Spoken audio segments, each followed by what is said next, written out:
You know what's funny? We live in a world where we can summon information in seconds, have groceries delivered to our doors, and talk to people across the planet instantly. But the idea of manifesting our dream life still feels like magic. Even when science backs it up, that's because quantum manifestation is simple. But our brains, they love complicated, and that's why most people don't get it, or worse, never use it. Today, I'm going to break it down, with science, stories, and maybe a couple of whoa moments along the way. Manifestation sounds magical, like vision boards, crystals, fairy dust. And hey, if you love that, no shade. But for most people, the second they hear the word quantum, they tune out like it's sci-fi nonsense. Here's the truth. It's not that manifestation doesn't work. It's that people don't understand how to work it. Because the real process, it's counterintuitive. It's so simple that our logical, overthinking brains reject it.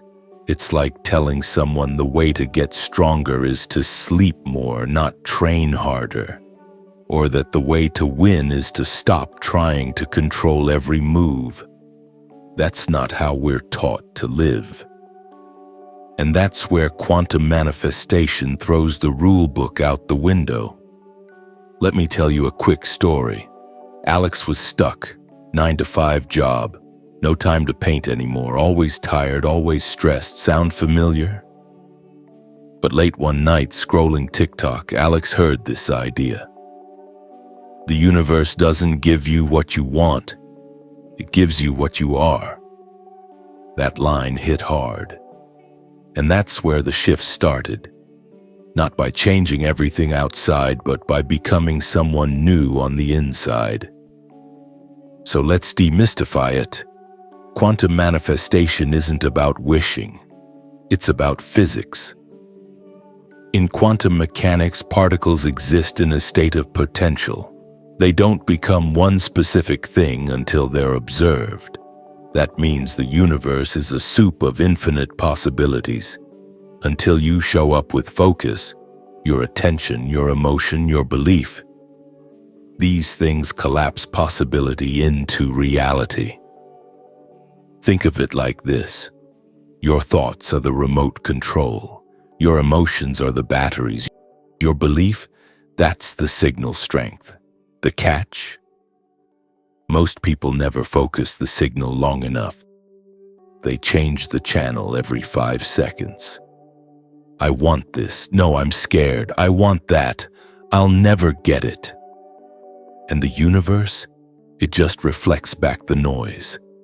Here's the part people forget. Your brain isn't built to show you truth. It shows you what matches your identity and beliefs. Ever buy a red car and suddenly see them everywhere? That's your reticular activating system, or RAS, kicking in. It filters billions of inputs to highlight only what you care about.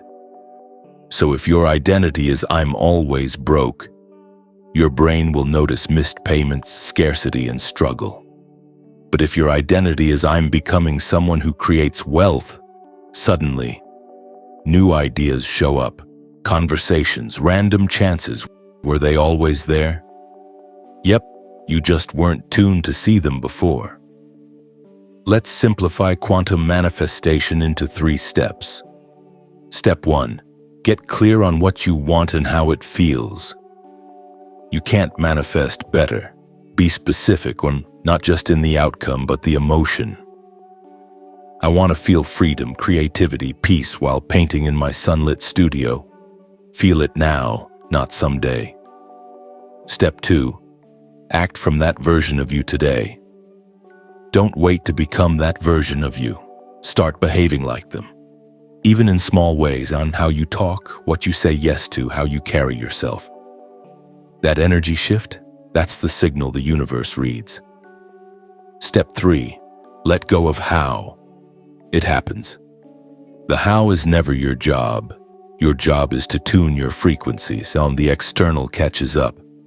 Think of your desires like a radio station. The life you want is already broadcasting at 105.3 FM. But most of us are stuck on 92.7 FM complaining that we can't hear the song. So what do? We try harder. We scream louder. We buy courses. We hustle. When really, we just need to change the dial. That dial is your frequency, your thoughts, your emotions, your self-concept. Change your state, and suddenly the song is loud and clear. Here's the kicker. Quantum manifestation is simple, but we're addicted to complexity. We think if something doesn't make us sweat, cry, or overthink, it can't possibly work.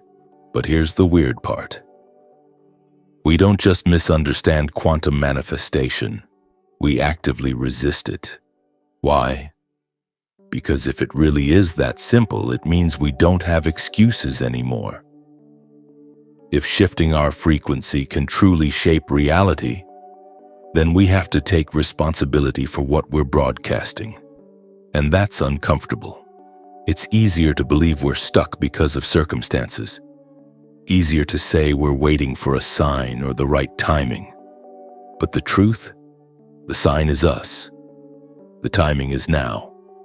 And sometimes taking that first step, even just emotionally, means grieving the version of us that stayed small for so long. That's okay. Growth starts with honesty. And once we face that, the power starts to return to us quietly, steadily, fully. So we sabotage. We fall back into realistic thinking, or we wait for a sign, or we stop 5 feet from gold. When really, the system was working all along. We just didn't trust it. Remember Alex from earlier? A year later, he didn't win the lottery. He didn't magically manifest a mansion. But he did create something better. A quiet, joyful art life. Clients came slowly. One Instagram post changed everything. Why? Because Alex didn't chase a future. They became it. And reality had no choice but to match. So here's what I want you to remember. Quantum manifestation is not magic, it's mechanics. But the machine only works when you stop overthinking and start tuning in. Ask yourself, what if the version of you dream about is just waiting for you to believe first?